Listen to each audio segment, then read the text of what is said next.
बच्चों स्वागत है आप सभी का इस चैनल पर। चलिए आज हम कक्षा 10वीं गणित विषय के अध्याय 14 सांख्यिकी के अंतर्गत प्रश्नावली 14.3 के अंतर्गत उदाहरण क्रमांक 8 यहाँ पे हम देख रहे हैं, जिसके अनुसार निम्नलिखित आंकड़ों का माध्यक 525 है। यदि बारंबारताओं का योग 100 है तो x और y का मान ज्ञात कीजिए। तो जैसे कि हमें ज्ञात है वर्ग अंतराल यहाँ पे 0 से 100 है, 100 से 200, इस तरीके से यहाँ पे 900 से 1000 तक के वर्ग अंतराल हमें ज्ञात हैं। और इसमें जो बारंबारताएं क्रम से 2, 5, x, 12, 17, 20, y, 9, 7, 4 हैं। अब इसके अनुसार यदि हम सारणी को कुछ इस प्रकार से लिख लें, यहाँ पे वर्ग अंतराल और बारंबारता लिख दी गई है। अब यदि हम बारंबारताओं का योग देखें तो यहाँ पे योग करने पर हम पाते हैं कि इसका जो योगफल है वह हमें प्राप्त होता है 76 धन x धन y। चलिए यहाँ पे हम संचयी आवृत्ति ज्ञात करते हैं। तो संचयी बारंबारता ज्ञात करने के लिए सबसे पहले यहाँ पे जो हमें पद दिया गया है वह है 2। तो इसे हम वैसा ही लिख देते हैं जैसा हमने पूर्व में समझाया। अब इसके बाद हम अगला पद 5 योग करते हैं। 5 में 2 का योग करेंगे तो 7 हमें प्राप्त हो जाता है। अब 7 में x का योग कर रहे हैं तो हम इस तरीके से लिखेंगे 7 धन x। इसके बाद हम 7 में 12 योग कर देंगे तो 7 और 2 9, अर्थात यहाँ पे होगा 19 धन x के बराबर। तो संख्या में संख्या का योग करेंगे और चार राशियों को अलग हम लिखते चलेंगे। तो 19 में 17 का जब योग करेंगे तो यहाँ पर हमें प्राप्त हो जाता है 36 धन x। और यहाँ पे 20 का योग करेंगे तो हमें प्राप्त हो जाएगा 56 धन x। इसी तरीके से यहाँ पे हम y का योग करेंगे तो यहाँ पर प्राप्त हो जाएगा 56 धन x धन y के बराबर। अब 9 का योग करेंगे तो हमें प्राप्त होगा 65 धन x धन y। इस तरीके से अगला पद हमें प्राप्त हो जाता है 65 में हम 7 का योग करेंगे तो हमें प्राप्त होगा 72 धन x धन y। तो इस तरीके से हम देख रहे हैं कि अगला पद हमें प्राप्त हो जा रहा है संचयी बारंबारता में। और यहाँ पे 4 का योग करेंगे तो ये हो जाएगा 76 धन x धन y। तो अंतिम पद हमें 76 धन x धन y के रूप में प्राप्त होता है। अब यहाँ पे बच्चों चूंकि हमें ज्ञात है, यहाँ पे हम देख रहे हैं प्रश्न में ज्ञात है कि बारंबारताओं का योगफल 100 के बराबर है। तो यहाँ पे हम बराबर 100 लेके चलते हैं। तो ये योगफल हमें 100 के बराबर ज्ञात है। इसको हम यदि इस तरीके से लिख लें तो यहाँ पे हम देखते हैं चूंकि n बराबर 100 ज्ञात है, 76 धन x धन y बराबर 100 के बराबर होगा। अथवा 76 का पक्षांतर कर देते हैं तो x धन y बराबर 100 ऋण 76 होगा। और इसको घटाते हैं तो घटाने पर हमें प्राप्त हो जाता है x धन y बराबर, यहाँ पे 100 में से 76 को कम करेंगे तो हमें प्राप्त हो जाएगा 24। इसको हम समीकरण नंबर 1 दे देते हैं। तो हमने यहाँ पे देख लिए कि एक हमें समीकरण प्राप्त हो गया x धन y बराबर 24।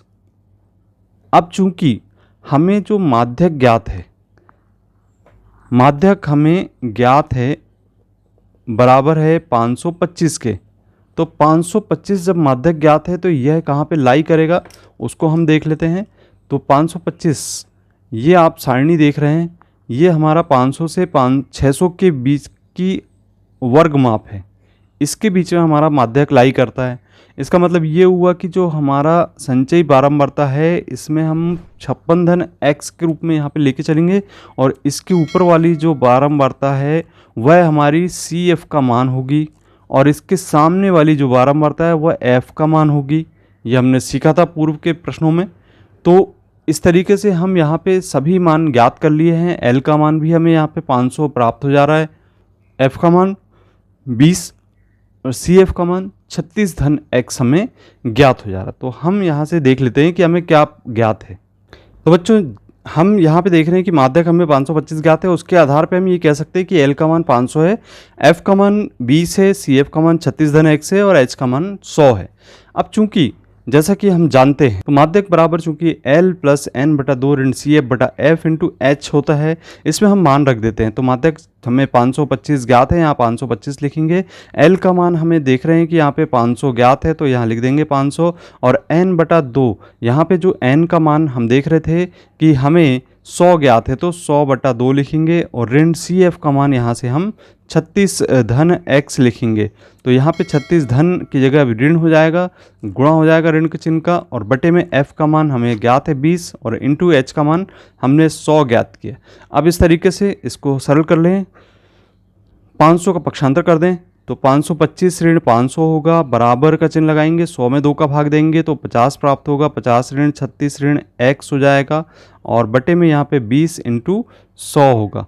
अब यहाँ से हम कैंसिल कर सकते हैं, 20 पंचा 100 होता है और ये इस तरीके से हम देख रहे हैं 525 में से 500 को कम करते हैं तो यहाँ पे हमें प्राप्त हो जाता है 25 और फिर यहाँ पे 50 में से 36 कम करते हैं तो 14 प्राप्त होता है और 14 ऋण x इंटू 5 इस तरीके से ये हमें प्राप्त हो जाता है। 5 का चाहें तो आप पक्षांतर कर दें इसके बटे में, तो यहाँ से हम देख सकते हैं कि 25 बटा 5 बराबर 14 ऋण x होगा और यहाँ से 5 से कैंसिल कर देते हैं तो 5 बार कैंसिल हो जाता है।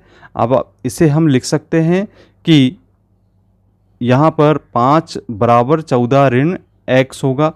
पक्षांतर कर लेते हैं तो x का पक्षांतर कर लें और 14 ऋण 5 लिखा जाएगा पक्षांतर करने पर यहाँ पे, और 14 में से 5 को कम करते हैं तो हमें यहाँ पे प्राप्त होता है 9। तो ये हमें x का मान प्राप्त हो गया है।